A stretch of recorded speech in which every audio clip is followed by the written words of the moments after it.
N'amakuru ababaje cyane, ni impanuka iteye ubwoba nk'uko uragenda ubibona kuri screen zawe.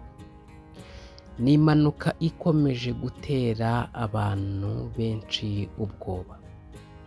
Bati koko mu Rwanda hari ikihe kibazo kiri gutera izi mpanuka turi kugenda twumva umunsi ku wundi. Mu by'ukuri ngira ngo uriho uragenda ubona iyo foto kuri screen zawe, ni impanuka iteye ubwoba nk'uko ubibona abaturage bari bahuruye. Ni inkuru navuga ko ari inkuru ishenguye imitima y'abanyarwanda muri rusange. N'umwana muto cyane wigaga muri primary cyangwa se mu mashuri y'incuke abanza. Yaje kuza akugwa muri iyi mpanuka. Mu by'ukuri tubonereho no kwihanganisha umuryango we. Imana ibahe ihumure, Imana ibahe gukomera mu bihe nk'ibi ngibi bitoroshye. Abaturarwanda ubu ngubu dusigaranye ihurizo ryo gukomeza kwibaza bati niki mu by'ukuri kiri kugenda gitera impanuka ziri kugenda zumvikana hirya no hino. Ngira ngo murabizi impanuka zimaze iminsi ziba, ni impanuka zahamuye imitima ya benshi. Ni impanuka kandi ziri kuba zikica abantu. Bati uku kwezi kwa gatatu musenge cyane kubera ko ibintu turi kugenda tubona muri uyu mwaka biteye ubwoba. Hanyuma n'ubundi nje hano kugira ngo nkugezeho aya makuru, nubwo ari amakuru ababaje, ariko wihangane uze kubana nanjye kugira ngo mbashe kuza kuba nakugezaho aya makuru. Naho ngenda bakunda cyane, ubanze urebe neza ko wakanze kuri subscribe, ufungure n'inzogera kugira ngo n'ubundi amakuru n'ibiganiro tugenda tubagezaho umunsi ku wundi uzajye uhita uba umwe mu ba mbere bagenda bayabonera ku gihe. Ni umunyeshuri w'imyaka 8 y'amavuko witwa Uwamahoro Valentine. Uyu nguyu asanzwe ari uwo mu karere ka Nyamasheke mu ntara y'Iburengerazuba. Yaje kuza kugongwa n'ikamyo ya fuso ahita yitaba Imana. Ari cyo n'ubundi abantu bagiye batandukanye bari gukomeza kugenda bagarukaho bati ni ukuri birababaje, bareba ikintu cyakorwa. Hari amakuru avuga ko uyu mushoferi ndetse n'umutandiboyi we bari batwaye iyi kamyo. Polisi ishinzwe ishami ryo mu muhanda yaje kubasangana inzoga zirimo urwagwa rw'ibitoki bagendaga banywa ngo batwaye iyo modoka. Ari naho haje kuva iyi ntandaro yo kuba baraje kugonga uno mwana w'umukobwa w'imyaka 8 y'amavuko wigaga muri primaire. Iyi mpanuka yabaye tariki ya 5 Werurwe uyu mwaka w'2025 ubwo uyu munyeshuri yari kumwe na bagenzi be bavuye kwiga. Ikaba yarabereye mu muhanda Rusizi Nyamasheke, urenze gato isantere ya Kinini mu kagari ka Rwesero umurenge wa Kagano. Ni amakuru ari gukomeza kugenda atera abantu agahinda.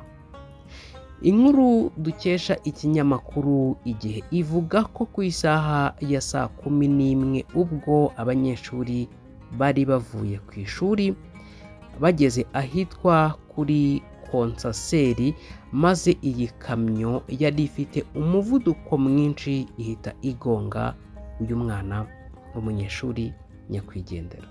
Ni impanuka iteye ubwoba cyane. Ababonye iyi mpanuka bavuga ko iyi kamyo nyuma yo kugonga uyu mwana yaje kumutwara mu mapine, ibice by'umubiri bigenda bisigara mu nzira. Amakuru avuga ko muri iyi modoka inzego zibishinzwe zasanzemo urwagwa shoferi na tandiboyi we bagendaga banywa. ni inkuru navuga ko ari inkuru abantu bagiye batandukanye bari gukomeza kugenda basaba polisi ishinzwe umutekano mu muhanda gukaza ingamba. Abaturage kandi batandukanye bo muri kariya gace babonye iby'iyi mpanuka bavuga ko hakunze kubera impanuka nyinshi kuko ngo hatashira amezi 3 hatabereye impanuka. CIP Emmanuel Kayigi usanzwe ari umuvugizi wa polisi y'u Rwanda ishami rishinzwe umutekano mu muhanda yavuze ko iyi mpanuka yatewe n'uburangare bw'umushoferi. Yakomeje kandi agira ati nibura imodoka yaje kumugonga yambuka umuhanda, aho ngaho byari kuba ari amakosa, ariko uyu mushoferi yaje kugonga uyu mwana w'umukobwa ari ku ruhande mu nzira y'abanyamaguru. Birumvikana yari yarenze umuhanda.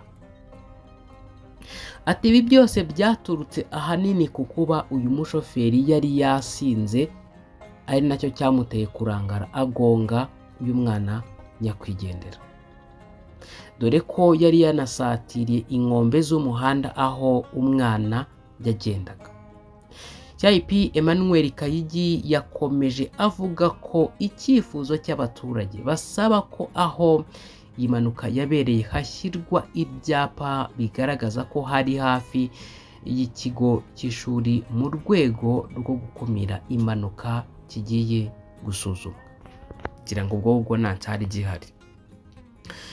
Akomeza agira ati ntabwo twari tuzi ko hakunze kubera impanuka, ni amakuru muduhaye, ariko abantu basuzuma dufatanije n'izindi nzego kugira ngo niba ari ibyapa bikenewe aho hantu bihashyirwe, impanuka zigabanyuke, kuko icyo dukeneye cyane cyane ni umutekano w'abantu. Umushoferi akaba afungiye kuri sitasiyo ya polisi ya Kagano, aho umurambo wa nyakwigendera wajyanywe ku bitaro bya Kibogora. Kayo nguko ni amakuru ari gukomeza kugenda ashengura imitima y'abantu bagiye batandukanye, ari nako kandi tuboneraho kwihanganisha umuryango wagize ibyago, mwabuze umwana wanyu, abari mu makuba bose, mwese Imana ibahe ihumure kandi ibahe gukomera mu bihe nk'ibi muri gucamo bitoroshye. Reka njyewe rero nsoreza aha ngaha, mbashimire kandi mbifurize gukomeza kugira ibihe byiza, naho gutaha amakuru yacu ari bube agaruka.